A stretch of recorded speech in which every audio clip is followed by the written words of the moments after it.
Welcome to Create Your Own Economy podcast, the weekly podcast that equips you with the know-hows, the strategies, tools, and resources to create your own economy, grow your business, and live the life you desire. If you have not done so, hit the subscribe button so you'll never miss an episode. Hello, everybody, and welcome to this episode. I am your host, Bumi Ajibade, and welcome to Create Your Own Economy. And I have my very good friend today. You know, I'm always excited. I am always excited. And today is no different. And today I have my friend, Elder Denise Montgomery. We have known each other for about 20 years. I was Denise's business coach for so many years, and we became friends, and we are sisters in Christ. We love the Lord, and we have kept in touch. And I am so happy that Denise is here to share her journey with us, and just to also encourage you, my tribe, my listeners, so that you also would take one or two things from Denise's journey in business, in retirement, as a teacher, and what she's doing now as a mother, and most importantly, as a writer. And Denise is an educator, a writer, a public speaker. Her love for reading and writing began at an early age. In 2012, she published her first fiction novel, The Blessing. I have one in this house. I just don't know where it is right now. I'm going to make sure you get another one. I think I have one on my phone too. You know, I bought one on my phone. So Denise, her first novel, The Blessing, is an intriguing story of suspense and love gone wrong. I remember you had a production where it was staged as a play, and I was there. I was there. That was exciting. I went about twice, different locations. She's also the author of 2 children's books, The Farmer Brown and Lady Madeline, The Children's Story.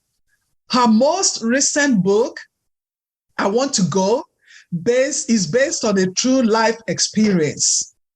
Her second fiction novel, The Setup, was published in 2015. And then the most recent book, The Blind Spot, was published in 2022, which was just last year. Yes. Denise works in the community as an advocate for domestic violence and homeless individuals. I remember that every Thanksgiving, you always raise funds to give to some homeless shelter, to give them turkey and all that. You know, you do a lot for the community. So thank you so much. So Denise is a native of Texas. Yes. Just like myself, we're from Texas. She grew up in a large family. Her mother, a single parent, worked as a nurse. Denise was educated in Dallas public schools. After graduating, she obtained a Bachelor of Applied Arts and Sciences and a Master of Education from Texas Women's University. And I know that Denise is retired. How many years did you spend in the school system? I spent 23 years in the school system, Bumi, as an educator, and I did 20 years in public health working in clinics prior to my years in education. Yeah. Wow. And now you are retired, right? Well, you know what? I don't really use that word because retired means you're at home. Let's just say I don't work for DISD anymore. Okay, so you don't have a job. There you go. I have a job, but it's not the grind and the getting up every morning going to school. So this is my time now. So you work for yourself? Yes. You work when you want to work And then when you don't That's want it. to work, you are in charge. But actually, this is harder than working for somebody else. So tell me why. Why do you think it's harder? Well, it's because when you work for yourself, it's your baby, and you have to push yourself to do what you can't turn to somebody and say, you got to do this. It's your baby. You got to make sure that everything gets done and it gets done right. So that means you're going to put out where you may have been doing 80% on a job. You're going to do 100% when you're working for yourself, because it's left up to you. Yes. Yes. You know, it's harder working for yourself. Yes, I know. Again, as much as we know it's hard, but it's just fulfilling. Yes, it is, because it's yours. You get to thank God for giving you that gift, and you getting the chance to do it. Yes. Yes. And something that I've seen, many people leave the workforce. It might be 10 years, 5 years, 2 years, and all that. And they just decide that they want to work for themselves. They want to be entrepreneurs. And then I was kind of doing some research and see what are some reasons that people are giving why they are moving, why there's a shift. Because it's no longer the age, you work until you retire, right? Yeah, that's it. You got That's to the age of retirement. But now people just don't want to do the 30 years, the 40 years before they retire, right? And I see that the generations now, they just want to be part of something bigger than them, something bigger than paycheck. Yeah.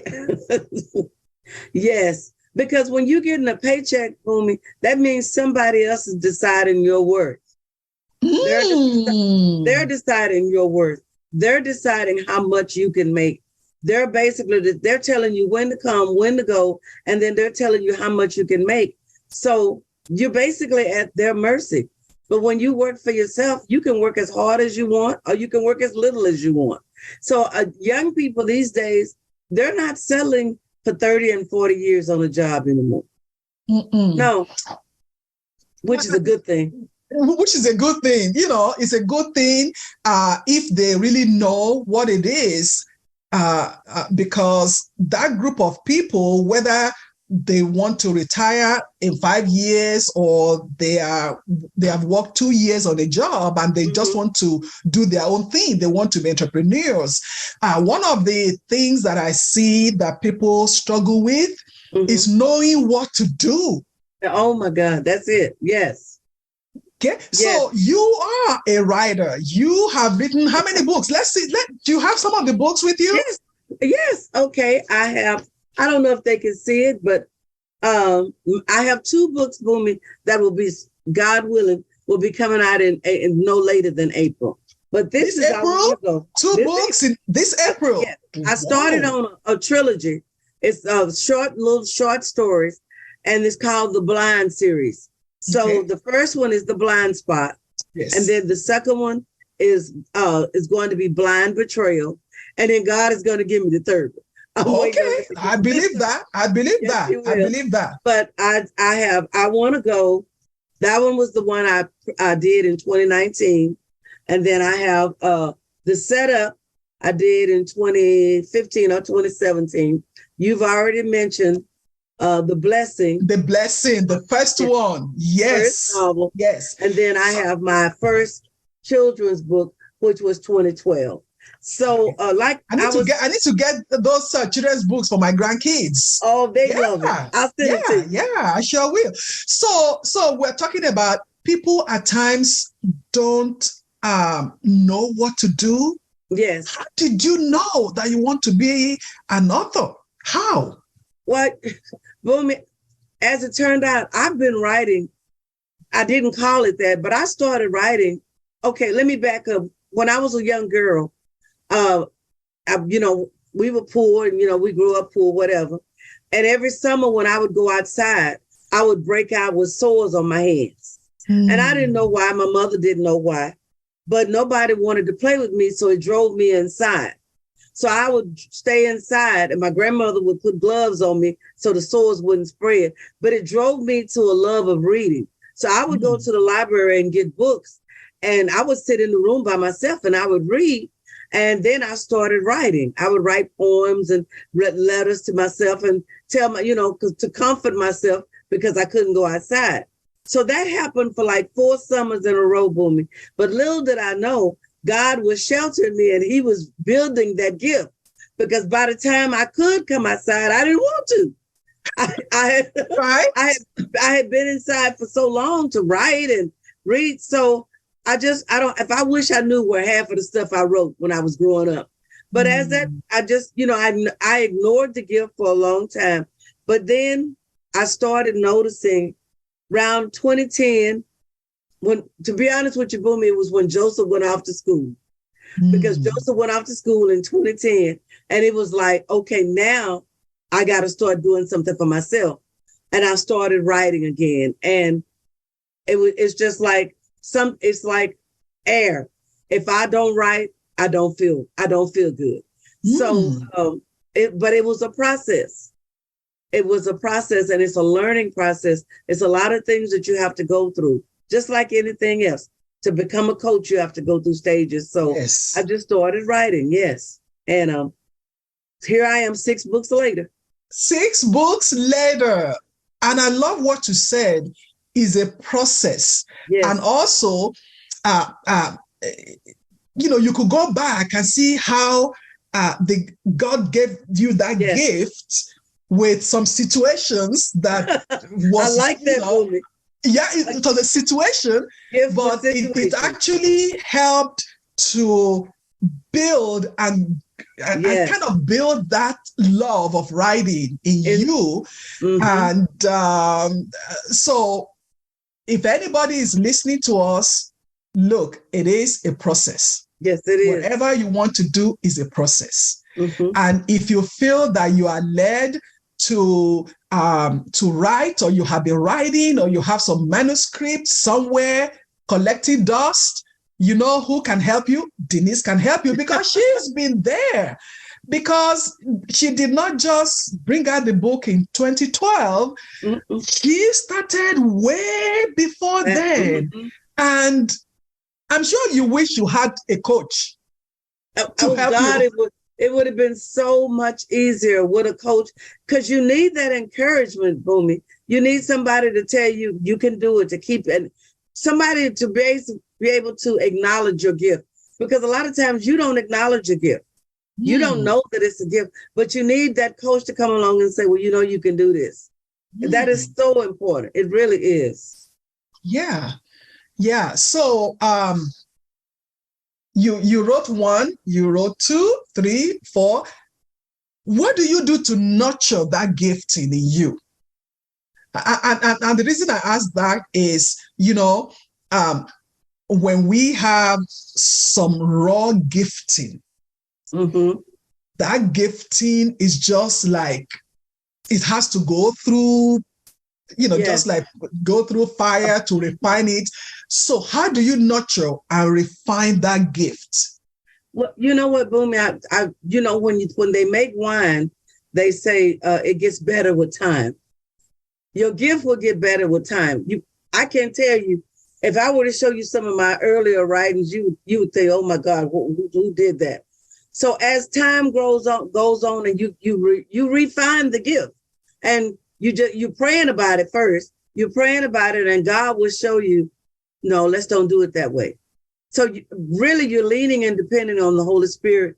And as you go, he will refine the gift, and you just have to keep doing it. You can't get discouraged, because it's not going to come out the way you want it the first time. I can't tell you how many rough drafts I've had that I've had to throw out, and how many times I've had to do it over. And, but you have to know, first of all, you have to know that God gave you the gift. It starts with that. After you've been doing it for so long, you go, okay, yeah, this is from God. I can't do this on my own. This is from God. Yes. It gets better with time.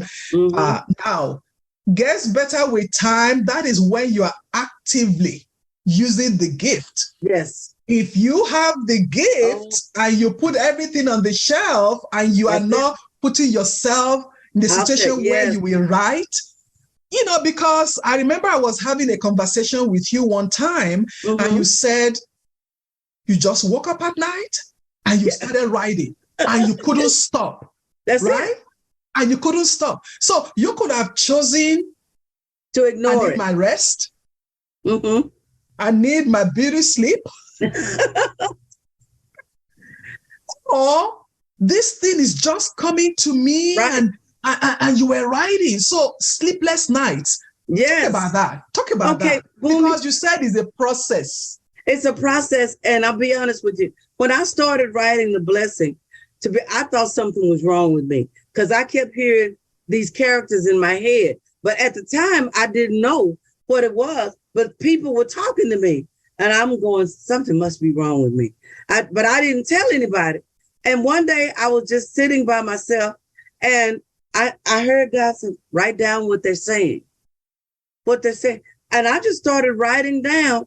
And before I knew it, I had pages and pages of what they were saying. And the one reason I knew in the book, The Blessing, the main character falls into a river and the river is polluted. And I just asked God, I said, where would I find a river like that? And what does that mean? And when he showed me, I realized, I was like, okay, this is somebody's story. This is somebody telling me the story. And I asked the character, what is your name? And she said, Emily. And that was it. So basically, I gave the gift, I gave the character's life when I started writing it down. So it was a process. And I want to tell anybody, you're not going to write. Some people can write a book overnight, Boomy. I'm not one of them people because God will wake you up and you just have to get up and you just have to write. And then you go back to sleep if you get a chance to go back to sleep. A lot of times you don't get a chance to go back to sleep. And then you just keep doing it. And over time, you'll see that what you've written is a story. Okay. So I know now there's so many seminars and classes that people can take. Do you suggest that?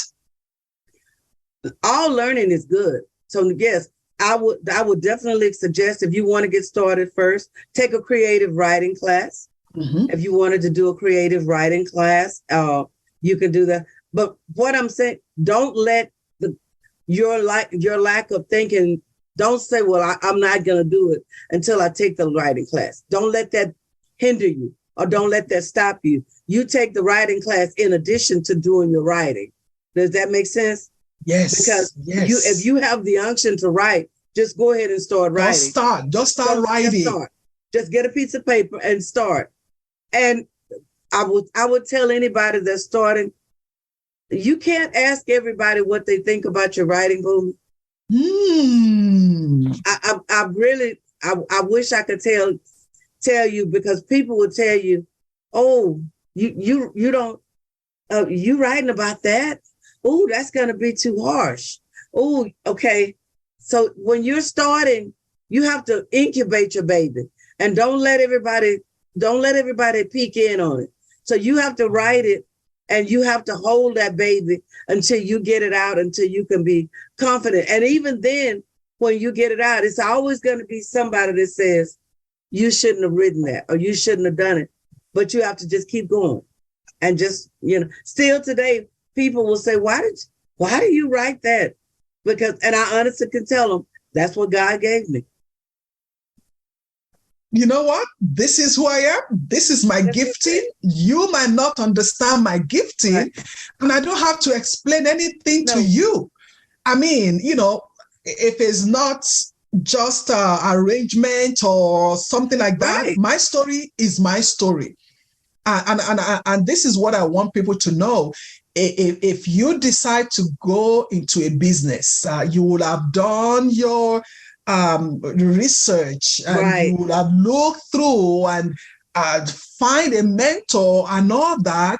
And when you start, it's your baby. It is. It's your business. Oh my goodness.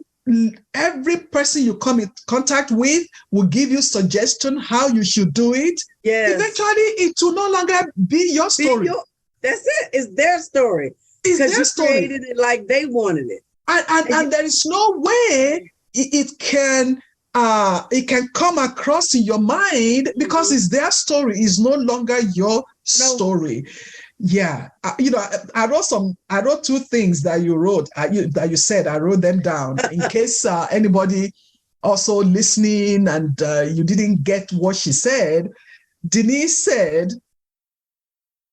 that the characters that she in her novels, in her writing, that she gives them life. Yes. When she starts writing. Yes. So you might have them here. Right. Until you start writing, there is no life. Yes, there's no life.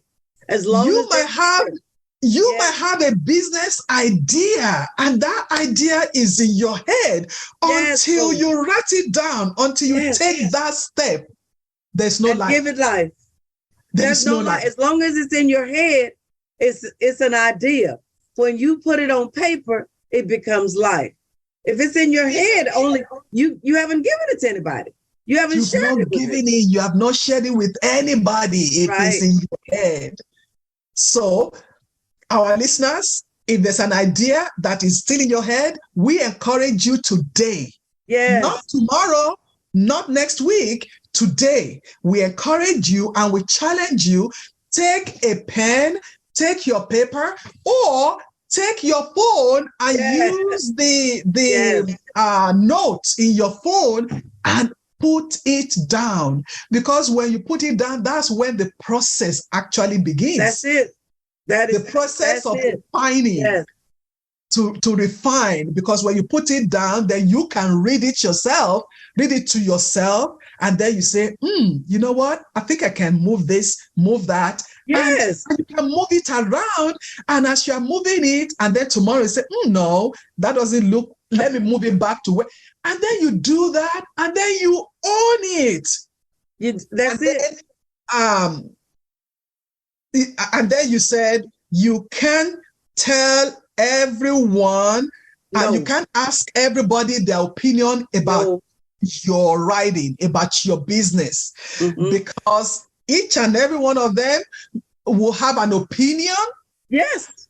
And that opinion is their opinion, it's not your opinion. And whatever you write out will not even resemble you at all. It won't resemble anything that God gave you, because you've taken what you have and you've allowed everybody else to come in and put their ideas and and it's not your idea anymore. It's their idea. Or basically you're doing what makes everybody else happy, and you can't do that. If I wish I had known that, Boomy, when I first started writing, because I know when I was writing the children's book, Farmer Brown, and I was so excited, and I went to church that Sunday, and I was telling somebody about it. Well, the person looked around and said, well, you're not a farmer, so how can you write a book about being on a farm? And I'm like, and I was like, that was meant, I don't know if she was trying to encourage me or discourage me or whatever, but that, I was like, well, maybe I'm not qualified to write about it. You see what I'm saying? And then, so it's best that when you get it, unless you have a trusted friend that you can share it with, don't share it until you've done it. Don't share it until you've done it, until you own it. Until you own it. Because, that's why people write books and they have a second edition, third edition, and stuff like that. It's not that, you can decide to move things around maybe 5 years after. Right. I know John Maxwell wrote the 21 Laws of Leadership, which is my leadership Bible. He wrote 10th year edition. And now he just has 25th anniversary edition. So we grow, we learn, we can change things, but it's your call. Yes. It is your call. Yes. So when you have the business, when you are convinced, when you have done the work, when you have done everything about your business, we encourage you to own it and go for it. Do something. Yes. Write something. Write it down. Don't put it in your head. Get it out of your head. Yeah, you forget, right? So now that you are retired, you are a seasoned author. Yes, because I know many books are coming. Right. What's next for you? Okay. Well, Boomy, I also have a nonprofit, and with my nonprofit, I teach. Right now, I go out to senior adult locations, and I'm teaching computer skills to seniors.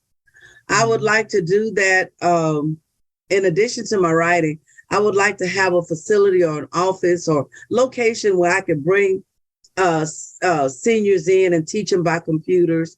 And I would also like to, I want to help refugees that are seeking to become American citizens or just seeking to speak English. I would like to be able to do that. And I teach GED. So I would love to continue to teach GED classes, help people. So I want to continue with the teaching side. And of course, I will always continue to write as long as I hear a voice. I know. So, when we started this conversation, Denise said, although she's retired, but she has her plate is full. And that is just the truth. When you love what you do, when you have a heart to help people, you don't see it as work. You see it as service. You see it as giving back. You see it as helping the privileged. Yes. You helping the seniors with computer literacy. You helping people with GED. And then, you also help the homeless. Right. There's so much that you are doing, but the difference is you call the shot. That's it. That's the beauty of it all. That is the beauty of it all. When I get ready to do something, I can do it. I do teach 3 days a week, Tuesday, Wednesday, and Thursday. And those are preset times. But the rest of it, I do when I have time, or I do, basically on my schedule. And that's wonderful. It really is.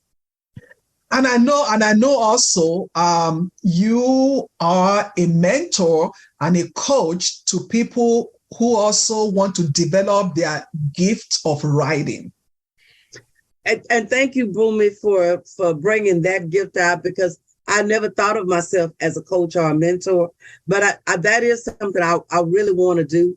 I want to help people. I have so many people that tell me, I have a book. And the first thing I tell them, well, have you written? No, it's still in my head. No, well, it's still your book. And it's going to be your book as long as it's in your head. So don't be intimidated. Get a pen and sit down and just start writing. And when you do, don't worry about spelling and punctuation. We can fix that.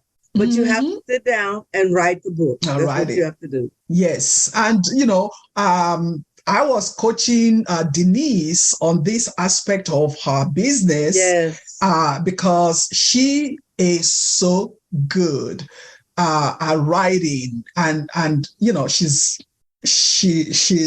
doing so well with that. And then, one of the coaching conversations that, I've been having with her is developing how can she use her skills to help other people? Because that is it. Because God has not given us all these gifts, and then we're not helping somebody with it. So if you need support, if you know you have the gift of writing, if you know you have something in your head and you don't know what is the process, what is the next thing for me to do, or how do I do it, I want you to reach out to Denise. All her information will be wherever you are listening to this podcast. Her information will be there. You can reach out to her, and she is giving a free, just one-time free consultation where she will just look and see if the two of you can work together, and also. So we'll put all our information there, and I will also encourage you to purchase her books. If you have grandkids like me, if you have kids, go on there, buy the books, and give gift of reading to people, because that was the gift that she got as a child. Yes. When she couldn't play. So don't push your kids to go play. Everybody is outside. Go. Excellent. That's excellent. Yeah. Look at your child. Be sensitive to the needs of your children. So that, I don't do anything outside. This season, I'm going to, to have my little garden. I'm going to plant some stuff and all that. But again, I'm learning because my husband does it. That's not me. When I was growing up, I would sit in the house and I would read and read and read. That's just me. So let's give the gift of Denise's books to your kids for birthday, for whatever it is. Yes. And if any of you want to learn how to write, you want to develop that gift, Denise will support you. I really appreciate you, Denise. Is there anything you just want to say to run it up for people listening? I would just like to tell people, don't give up on yourself. If you know it's something that you've always wanted to do, and you may not even, sometimes you can't even name it, but you just know you have this idea, write it down, just like you just said, write it down and watch it come to life. If you just got to make that first step and write it down, and then and then as you continue to work on it, it will come to fruition. Thank you so much. Thank you very much, Denise. I really appreciate you. I appreciate your friendship, and I'm so proud of you. Thank you. Your heart of giving is amazing. And this is what Denise said to round up. If there's anything you want to do, anything you want to write, you want to start a business, even if you've never done it before, you've never seen anybody in your family or in your town, or nobody has ever done it around you, but you feel that God is leading you to do it, write it down. And maybe I might be the one that God is bringing to you to help you along with the process. So reach out to me, write it down, reach out to me, whatever business you want to start, you can reach out to me, and let's see how I can support you. You can go to my website, clarogr.com/MEET, just to schedule a time to speak with me. It is really very important that you own whatever it is. And we cannot do it all by ourselves. We need support. It takes a village to raise a child. Let us be part of your village to help you. Create your own economy so that you can stop whining, stop complaining about a job that you don't like. Go do what you like. Create that economy. Create your own source of income, and see you happy, your children happy, your family, your friends, people will be happy for you. I thank you, Ms. Denise Montgomery. Thank you for joining me, and I'll see you on the next episode. Thank you, Bumi. Bye-bye. Thank you. Bye, everybody. I hope you enjoyed this episode. The best gift you can give me is by sharing this podcast with your friends, your family, and reviewing it, which will help this podcast to grow organically. If you want to create your own economy and live the life that you deserve, join my next workshop or schedule time with me. My purpose may as well be to help you on your journey.